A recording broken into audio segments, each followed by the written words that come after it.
Peace, family. It's your brother, Marc Lamont Hill. Welcome to the Marc Lamont Hill official YouTube channel. It is a pleasure to see y'all here tonight. It is a pleasure to be here with you all. Every single night here, we do something called Night School. Night School, Monday to Friday, every night, 9 p.m. Eastern Time on the Marc Lamont Hill official YouTube channel. We hold Night School. Night School is a program that is unlike anything else you see out there because we don't just do cable news drive-bys. We don't just have sound bites. We don't just have talking points.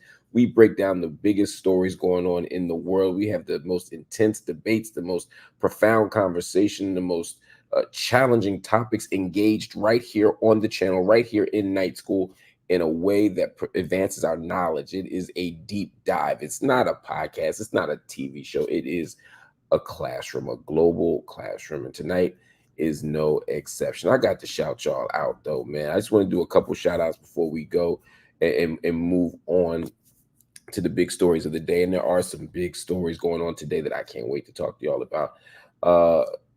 I want to shout out some of the people who make this channel what it is, who make Night School what it is. I want to shout out Farah real quick.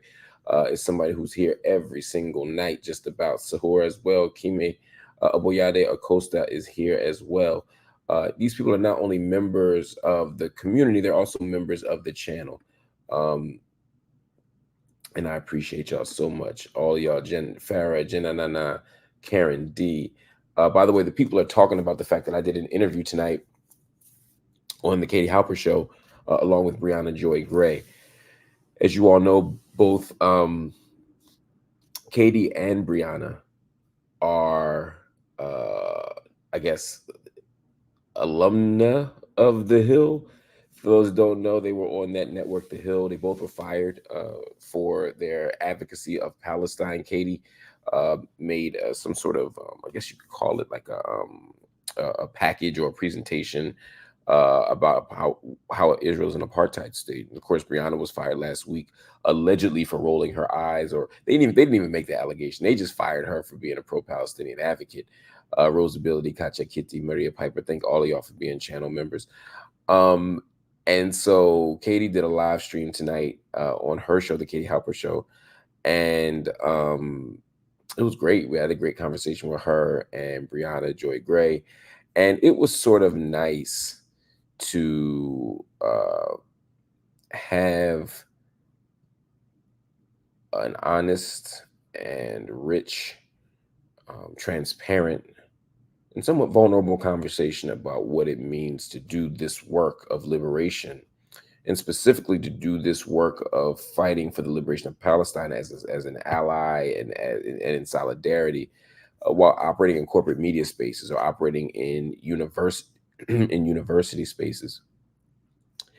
And we talked about what it meant to be fired from that work. And I think that a lot of people who see people like Brianna Joy Gray or Katie Halper or whoever, I mean, Candace Owens or who else has been fired? I mean, there's been so many people, Stephen Salaita in the Academy, other people who have been fired across the ideological spectrum for their advocacy.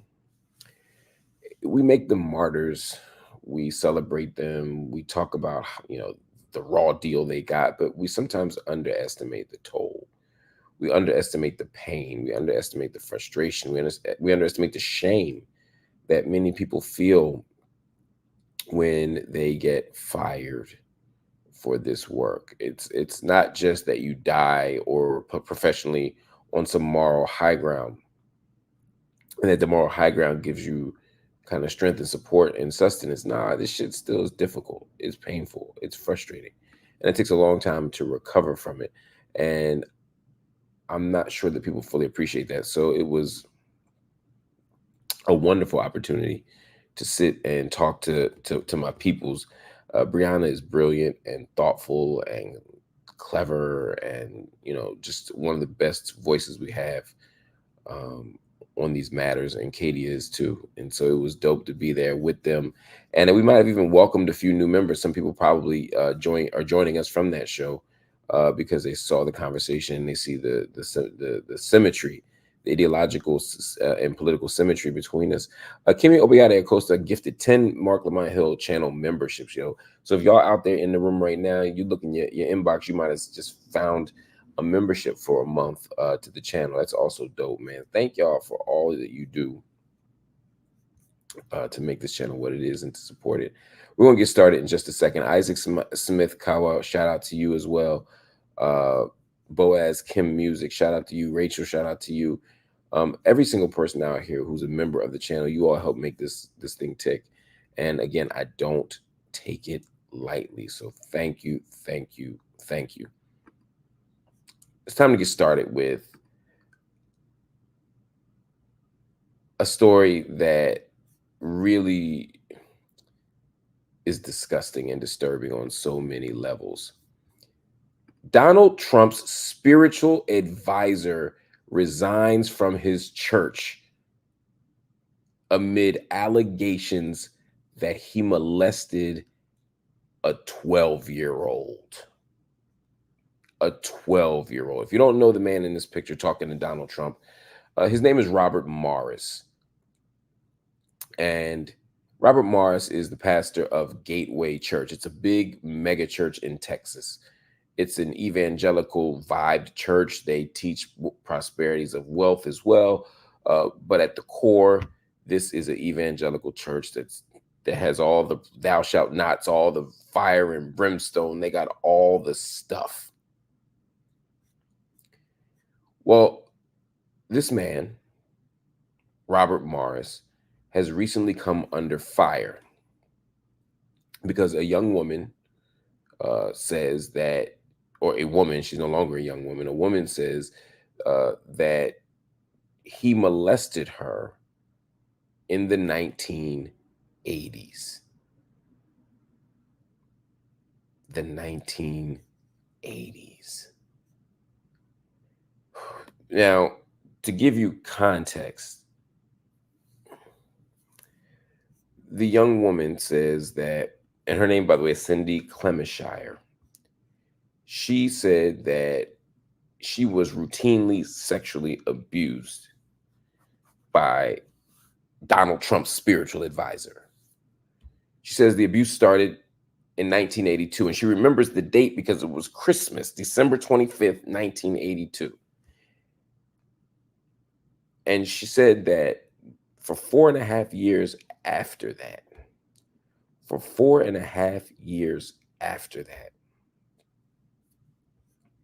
she was routinely sexually abused, molested, etc.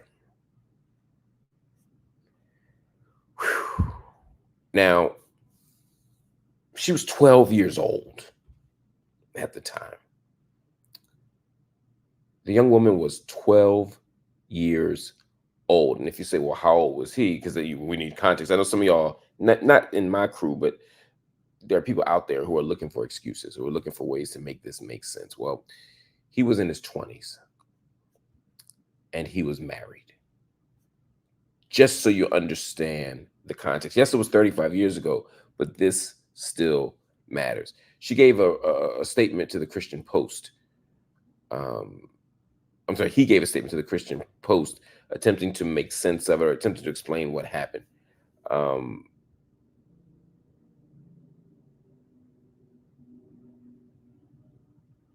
It was quite disturbing. Now, you could imagine the amount of pain, the amount of difficulty, the amount of challenge that it would take to come forward about this. She came forward. She told her story. And there were some people immediately who didn't believe her. There are people who didn't believe her story, or they believed her story and attempted to understate the significance of it. They began to kind of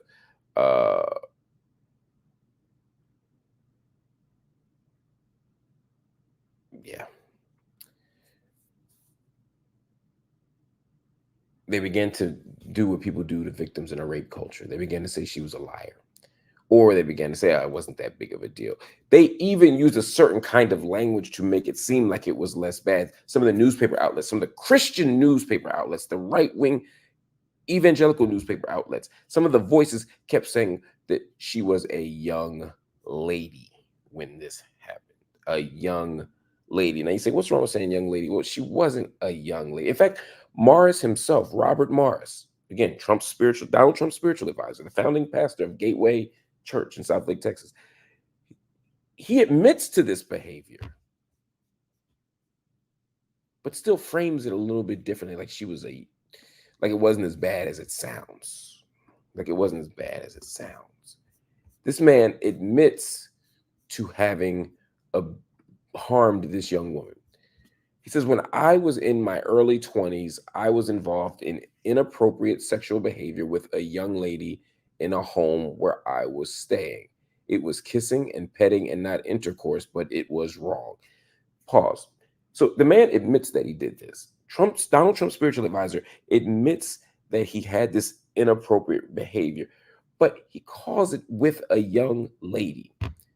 So if you say, well, I was in my 20s and I had an inappropriate relationship with a young lady, it could almost sound like it was inappropriate because he was married, or it was inappropriate because she was technically under the legal age. Like maybe he was 22 when she was like 17. But that's not what happened. She wasn't a young lady. She was 12. She was 12. She was 12. He was in his 20s. He was married. She was 12.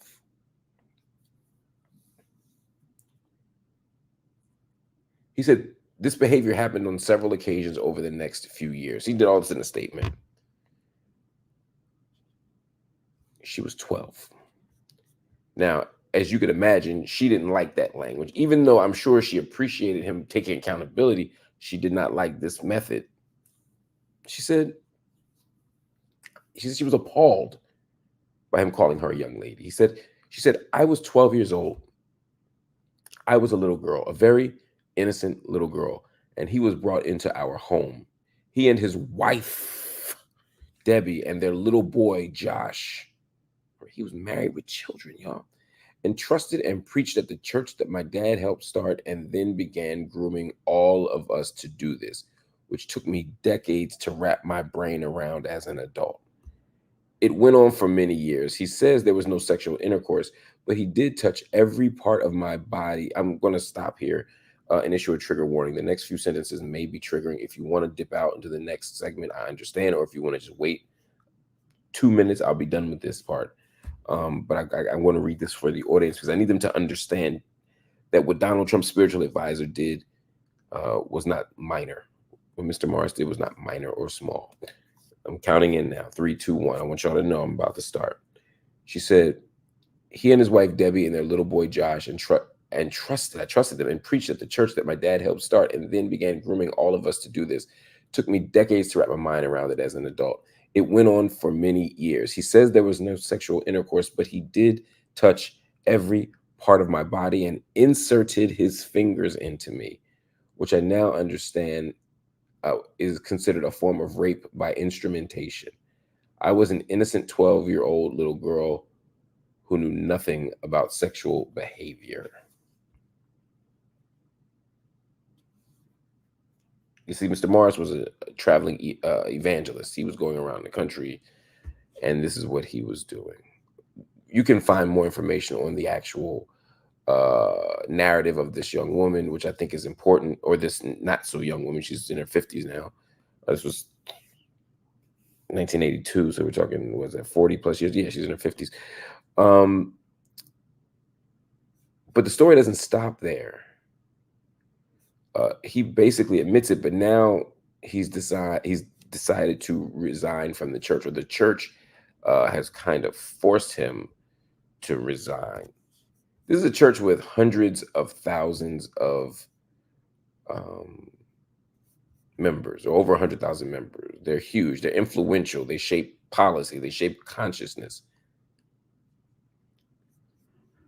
These are the people who consider themselves the moral stewards of America. These are the people that are always telling non-Christians or non-evangelical Christians or non-right-wing Christians that they're not living right, that they're going to hell. These are the ones that demonize everybody else. This person is not just a preacher who has fallen. Because look, people make mistakes, people do awful things, people find redemption. I'm not saying that those things are not possible. It's just the hypocrisy. It's just the hypocrisy that these are people who actively every day beat up on queer people. They beat up on people who cross-dress. They beat up on uh, trans folk, and they always frame them as sexual deviants. They always make them seem as if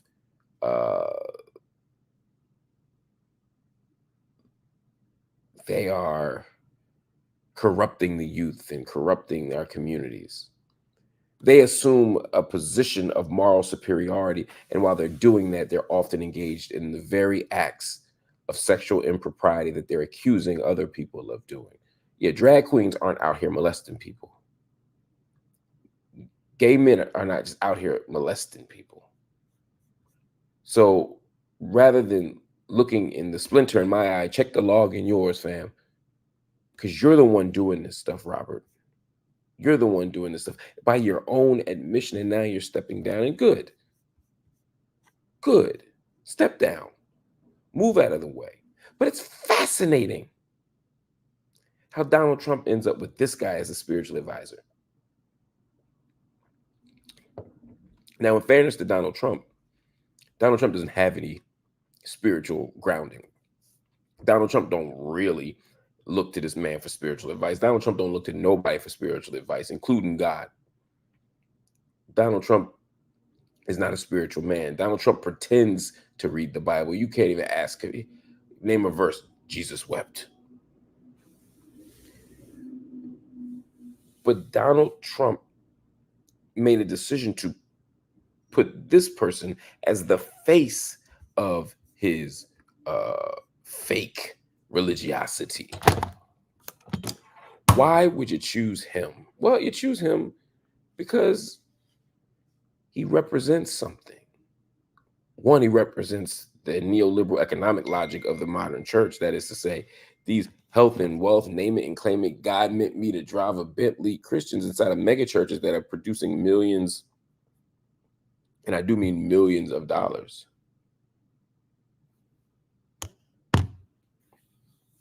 A week or a month, probably a week in that church. That's who Trump is drawn to. These evangelicals who often hate Jewish people but love Israel, or at least the idea of it. These evangelicals who tell poor people and queer people and trans people that they're morally corrupt while engaging in acts of sexual impropriety. That's who Trump's drawn to. Trump is drawn to the hypocrites. He's drawn to the spiritually weak.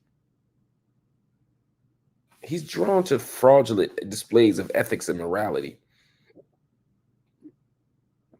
And he's drawn to rich people. And this man checks all those boxes. And the fact that this man has a history, at least of accusation now, of assaulting a woman, I don't want to say young woman, a little girl.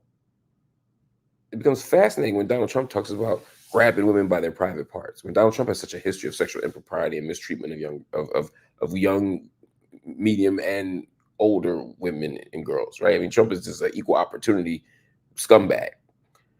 And so when we hear and we see the fact that Donald Trump's spiritual advisor is this man, Robert Morris, the pastor of Gateway Church, and he's so egregious that he's now forced to step down from the church just a few days after admitting that he was engaged in sexual acts of impropriety with a 12-year-old girl in the past. Look at this man. He a fan, he a fan, he a fan. Look at him. I know we can't judge a book by its cover, but everything about him says Creep Squad. That said, we got to keep going. It's not enough to just make this man sit down. It's not enough to just out this man. We have to force Donald Trump to be accountable for this, to at least to the conversation. Donald Trump, you call this man your spiritual advisor. What does that mean? Donald Trump, you said this man was your spiritual advisor, and he's turned out to be a sexual predator. How do you make sense of it? How do you reconcile that? How do you talk about that?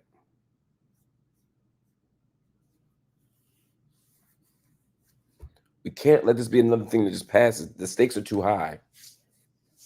And when you start talking about these circles of presidents and politicians and this and that, it gets creepy. And it's fascinating because the right loves a good sex scandal. They somehow have every Democrat tied to Pizzagate and abuse and molestation. And they think everybody was on Epstein Island, even people who clearly were not. They got all of these smoking guns allegedly for the left and for Democrats and for liberals and all, for radicals and for progressives and all these different camps. They got all the sexual conspiracies you would ever want to know. But when it comes to an actual sexual conspiracy, when it comes to an actual person who's leading a huge Republican endorsing megachurch, now they don't want to draw any connections. Now they don't want to see who knows who. They don't want no guest lists. Something to think about. But now the right is so quiet. Can you imagine if this were Bill or Hillary Clinton's pastor? Can you imagine the kind of outrage there would be for Joe Biden? This is the problem.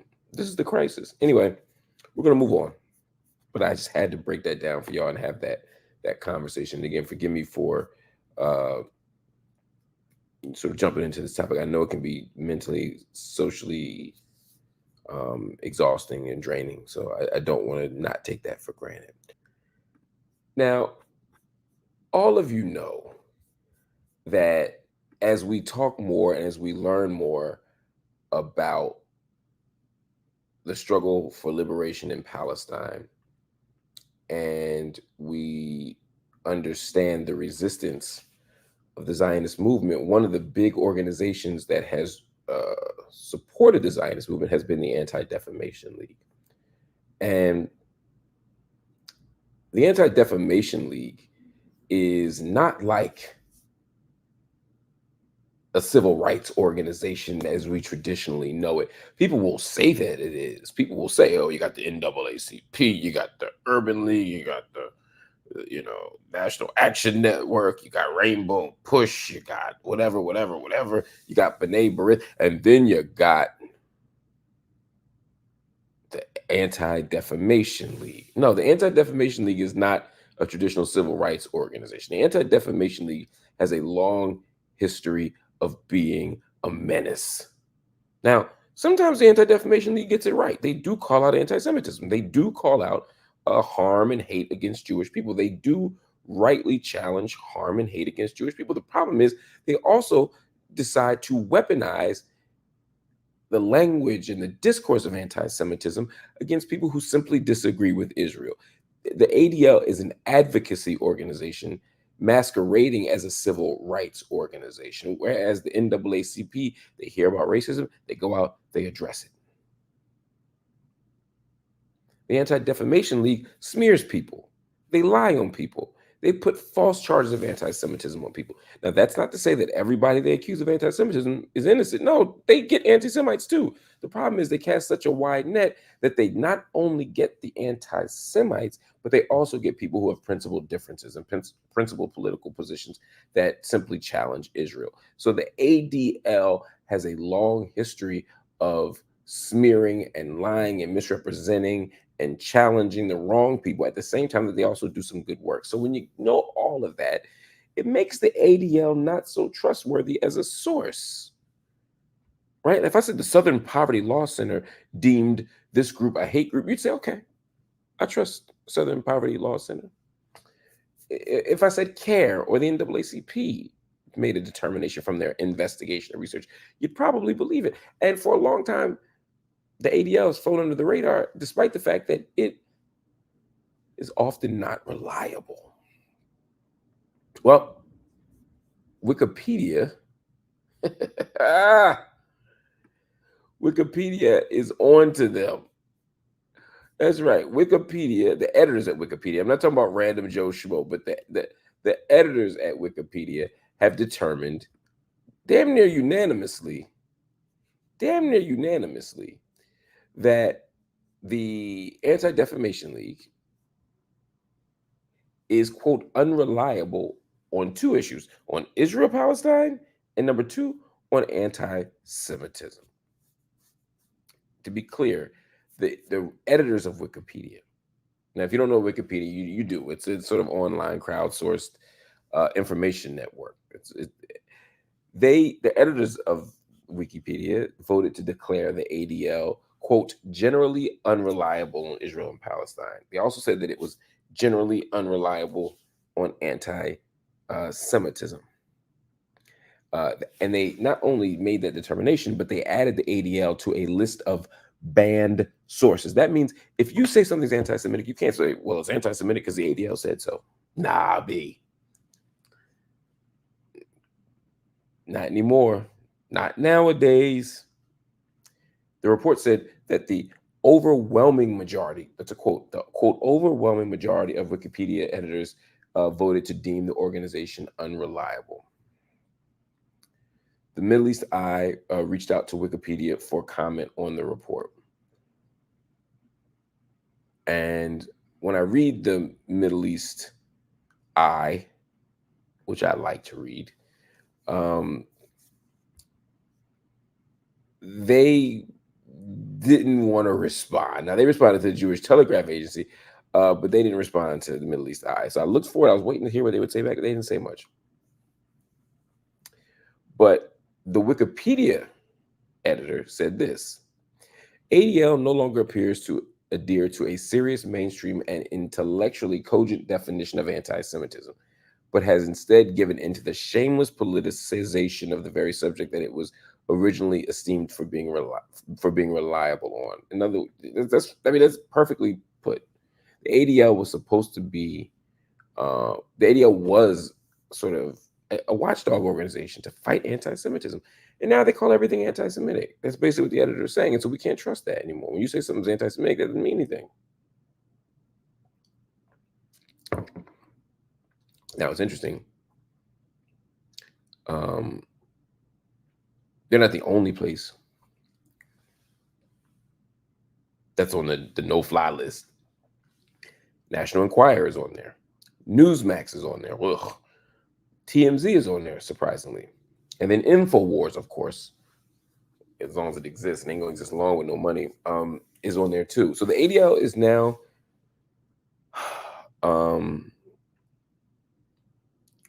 at a lower tier than it was in the public opinion and in the professional ranks even a week ago.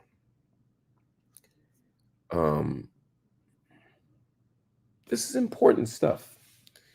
The Anti-Defamation League no longer being seen as a reliable source by Wikipedia, that's an index of a bigger issue, which is that the ADL is no longer being uncritically trusted. The people are challenging the Anti-Defamation League. They're also challenging the Anti-Defamation League's definition of anti-Semitism, which is reliant upon the International Holocaust Remembrance Alliance and their definition. And the public's not buying it anymore. The public isn't buying it anymore. The public cares about anti-Semitism. The public cares about, we care about our Jewish brothers and sisters, but we will not allow ourselves, and by us, again, I'm talking about just the public, the general public, we will not be bullied into taking an unprincipled position out of fear. Not out of fear. The great revolutionaries are driven by love.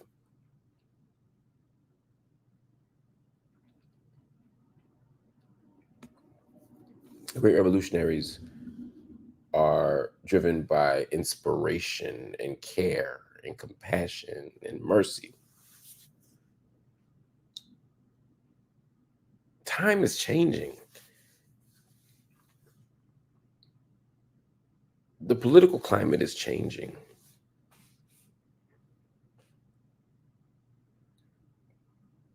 people shouldn't be making decisions because they're motivated by fear of being canceled, fear of being silenced, fear of being sullied, fear of being smeared, but they should be driven by proactive feelings of love and commitment to this struggle. And those two things clash sometimes when we talk about this issue.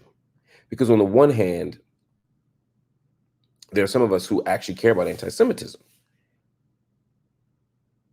And we care about Palestinian life and freedom and liberation. But we don't even have time to think through those issues and adjudicate competing issues and competing claims about this stuff. Why? Because they've been so afraid of being smeared by the ADL. They're so afraid of being lied upon by the ADL. So afraid of being dragged by the ADL. You don't want to run for office. I mean, look at Jamal Bowman right now. Jamal Bowman is in the fight for his political life. He's an incumbent incumbent member of Congress, a representative out of New York, who's now being primaried by AIPAC and by the ADL and by these other people who have framed him as somebody who's an enemy to Jewish people simply because he supports Palestine. But because the ADL relies upon the International Holocaust Remembrance Alliance's definition of anti-Semitism, which includes framing Israel as a racist enterprise, there's no way to be critical of Israel and not be deemed anti-Semitic in the eyes of the ADL. And because they wield enough political sway, because they present themselves as an advocacy organization, as a civil rights organization. I mean, imagine the NAACP coming after somebody, right? You know, because they frame themselves that way and present themselves that way are embraced that way, it puts people in tough positions, man.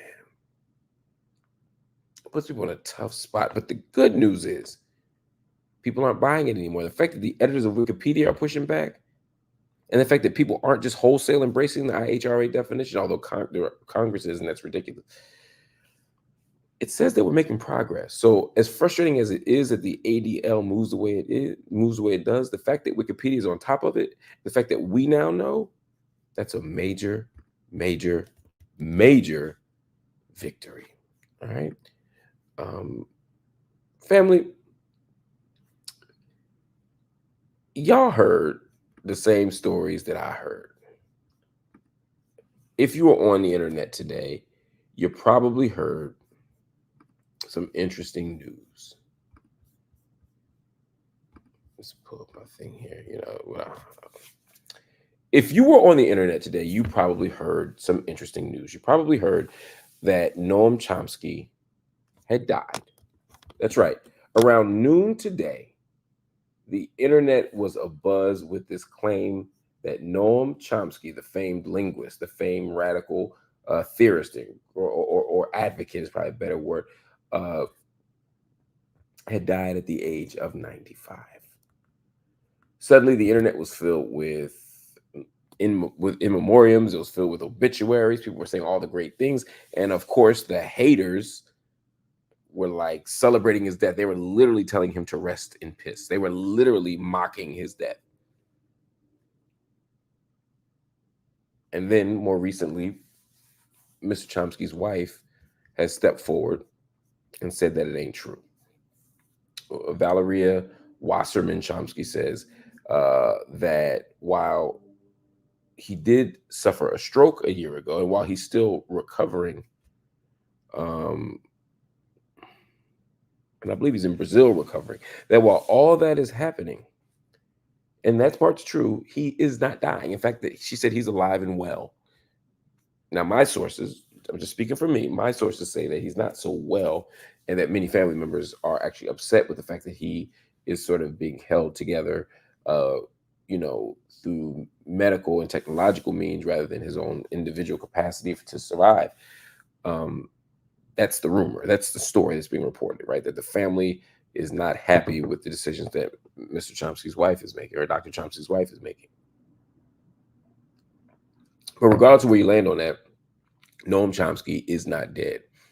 Can we please stop lying on people?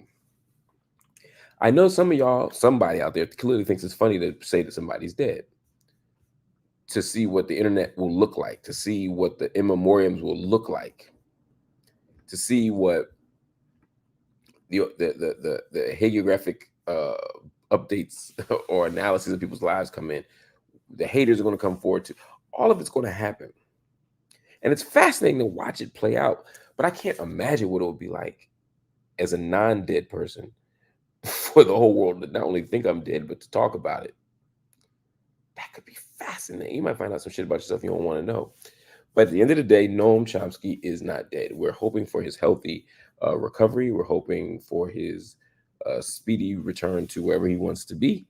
But it's a reminder that Noam Chomsky is not dead, but also that there are some sick weirdos out there who actually pretend that bad things have happened to people they know about. They lie. They troll. They harass. That's how you end up with a story, probably, that Noam Chomsky has passed away. Even though it's complete BS. Well, I can't wait. I absolutely can't wait until we find out who it is so we can shame them. But more importantly, so that we can get to the core so it doesn't happen again. Because, again, this is a non-issue. The man is 95. You know, he didn't die, you know, kickboxing, right? So according to the narrative. So we can sort of make sense of that in a certain way. But it's still hard. Noam Chomsky was a legend. Noam Chomsky is a legend. Noam Chomsky is one of the most bright minds this world's ever produced. And so when you hear the loss, and if you know him personally, you know he's a wonderful guy too. When you hear all that, it's scary and it's sad. And it's incredibly frustrating that people were forced to be put through that just because. It's wild. Anyway, it's time now, though, that we move to a subject that's not funny at all. A subject that we've been struggling with and dealing with and wrestling with since October 7th, and that is Israel's war on Gaza.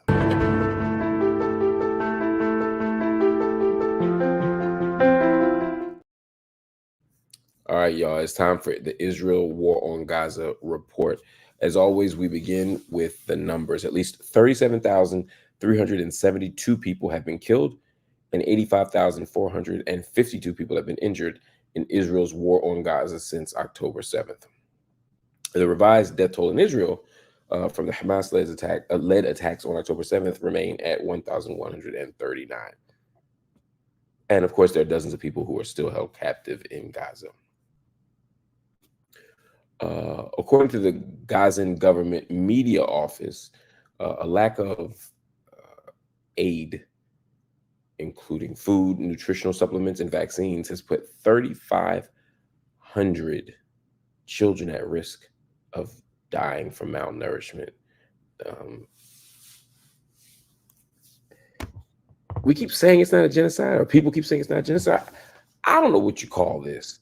You're not just engaged in war. You're making it so that people who are clearly innocent are going to starve. And I don't know what Israel's intention is, but that's the consequence of the action. And that's dangerous. Lebanese armed group Hezbollah has released drone footage showing surveillance of the Israeli port of Haifa as U.S. envoy Amos Hochstein wraps up a visit to Beirut aimed at easing tensions along the Israel-Lebanon border. Multiple deadly Israeli strikes are reported overnight in the Nuseirat refugee camp in central Gaza. The violence just does not stop, y'all. Let's move on to another story because I can't take much more. I can't take much more. Lebanese armed group Hezbollah has released drone footage showing surveillance of the Israeli port city of Haifa. Again, the drone footage shows Hezbollah, and it shows this port city of Haifa. If you don't know Haifa, it's in the north. Haifa and Akka are two very powerful, popular sort of, I guess you call them port cities in Israel. What you can see from there is tension. And the reason why it's important to see that tension and not just dismiss it is because historically it's always the Israelis are minding their own business, and suddenly some crazy Arabs came and ruined their day. And it's like, that's not the case at all. But what is the case? Anyway, we'll talk about that another time because I want to keep going with this report before we go. Multiple deadly Israeli strikes are reported overnight in the Nusayrat refugee camp in central Gaza. At least 9 Palestinians waiting for aid trucks in Rafah have been killed and severely critically injured by Israeli fire in the last day. We're dealing with a level of violence, a level of destruction, a level of despair, a level of poverty, a level of hunger that we have not fully seen before. So just understand what it means for the war on Gaza to be on day 252. Imagine what it means for more death, more destruction, no education, no access, no second chances.